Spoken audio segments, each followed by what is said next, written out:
Time for the finals of this 64-man event. I would like to play first. And we have a nice draw that needs a land for the turn 3 Centaur, but I think that's reasonable. I'm going to run out the Herald, turn 1. It's the best 3-drop I can play. And even though it's possible that it gets killed, it's not very likely. It's more likely on the draw, because then your opponent can go for, is it Steadycaster, the 03 flash guy. So I'm going to go for the Centaur here. He can't really unleash this, yeah.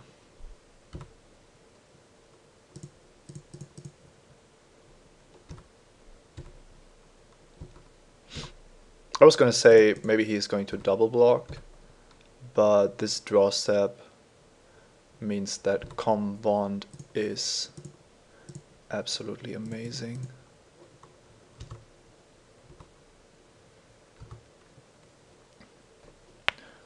And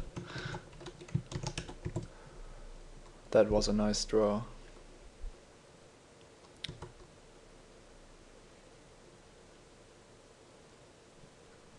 And we still have some good cards to follow it up with. He's trying to... Okay. That doesn't seem like a winning play.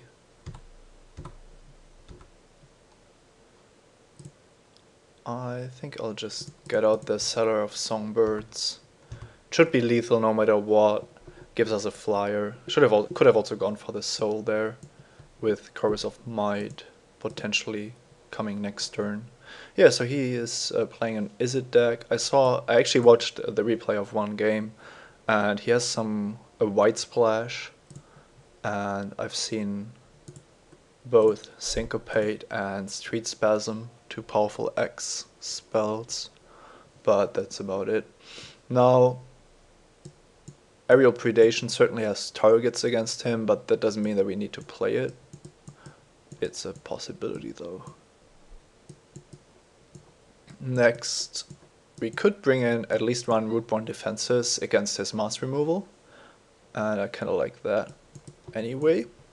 So the question is, once again, what we don't want in this particular matchup.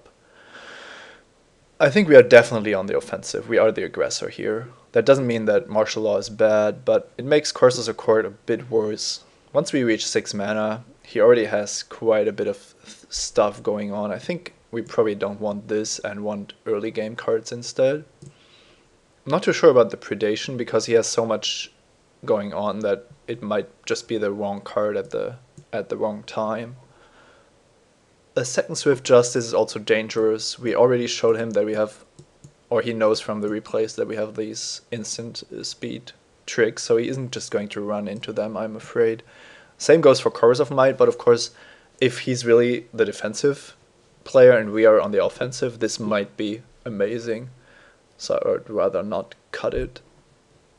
I think just putting in one Rootborn Defenses is all that we can do without diluting our deck too much.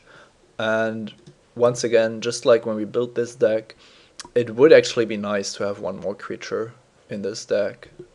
Maybe even the Gobbling Ooze, rather than some of the spells we are playing. Swift Justice is not necessarily that great.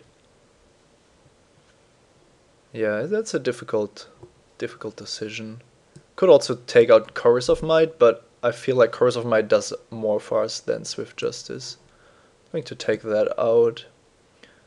Although it's great in a situation like the one we've had before. But for those I still have all these other combo tricks. Yeah, let's try it. Oh, that's only 39 cards. Because I wanted to bring in the Gobbling Ooze. That's it.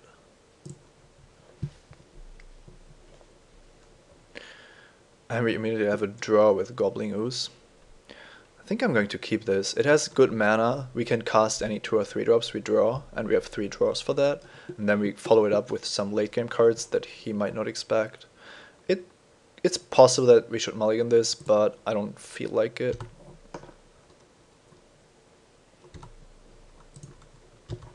Now, Seller of Songbirds doesn't make this hand amazing, but doing anything in the early turns is fine with a hand like this.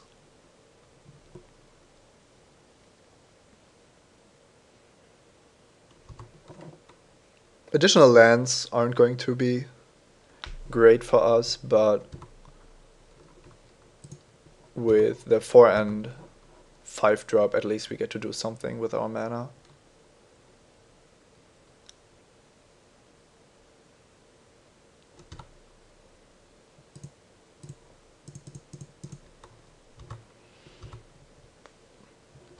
Volatile Rig and Splatter Thug have an interesting matchup in that you don't really want to block a first striking creature.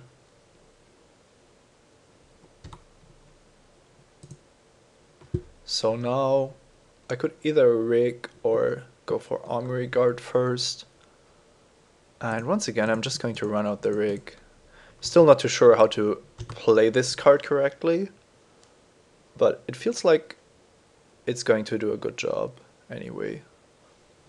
And he doesn't attack with this. Well, it's a 50-50 chance, of course.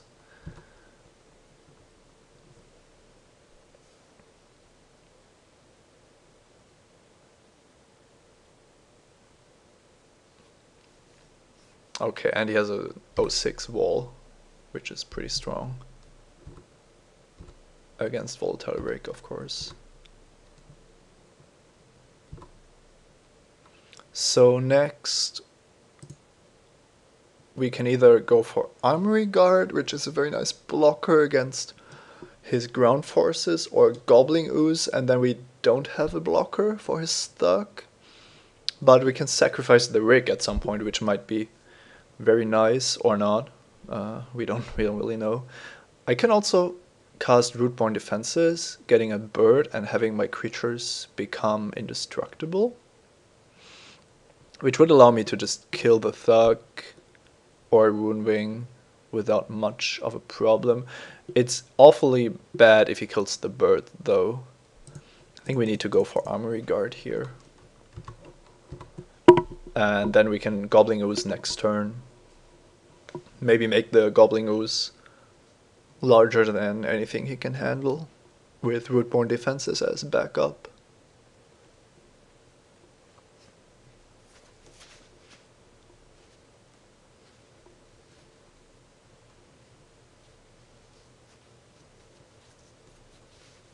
We also have like a 50-50 chance to just wipe the board with Gobbling Ooze and Armory Guard surviving. That might actually be a play we want to make at some point. I could see myself casting this at the end of his turn, then sacrificing the Rig to the Ooze, and hoping for the coin flip to wrath his board.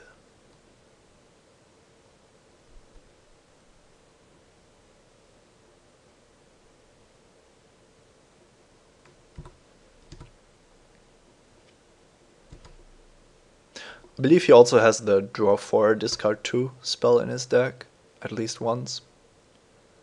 So if he passes with 5 mana, it doesn't have to be one of the instants I talked about. Okay, it looks like he has almost depleted his resources there.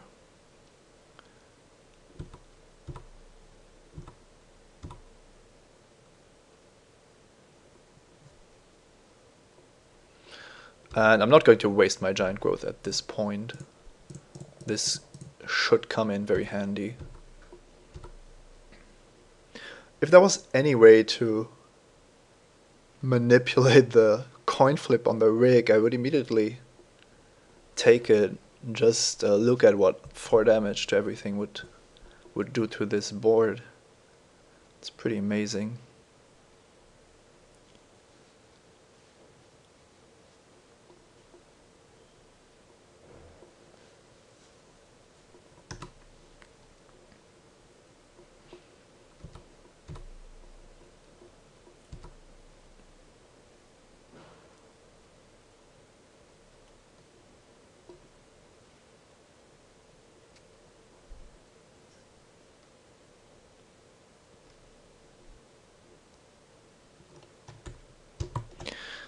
And he thought pretty long about this and then decided to pass the turn. As I've said, he has some relevant spells there.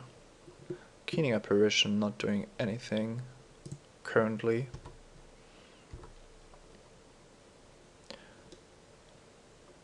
And I think the Ooze wants to get in on the action.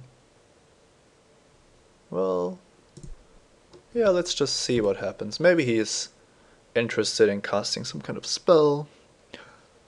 And it would be nice to get some more information.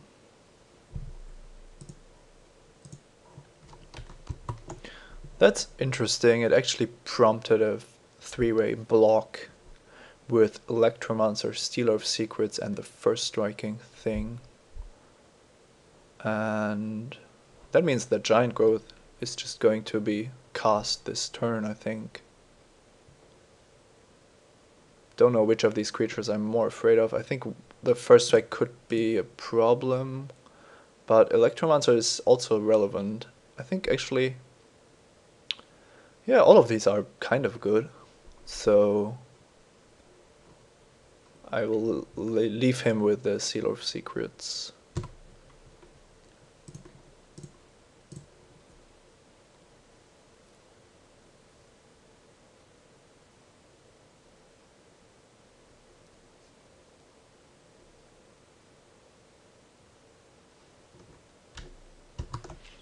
And he does have a response, trying to deal 5 damage to my creature. Well, that looks like Rootborn Defenses has to be cast here. Just far too much value not to do so.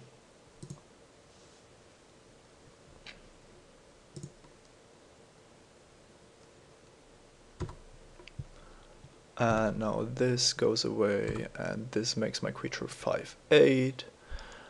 And we get to kill some creatures.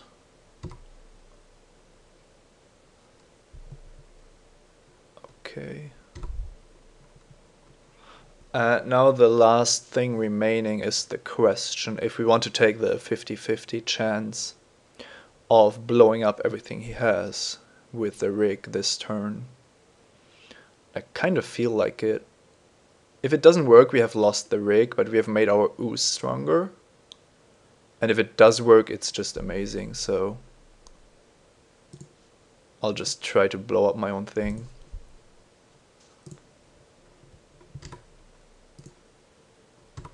And I lost the flip. Too bad.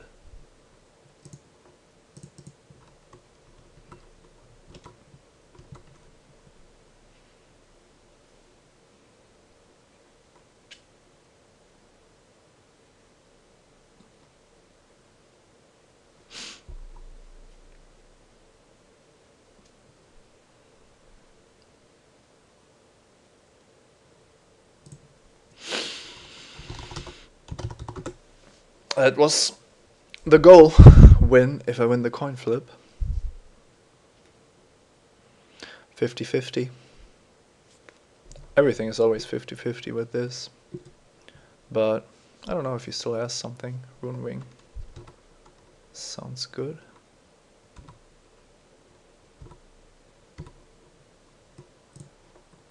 And that should be it.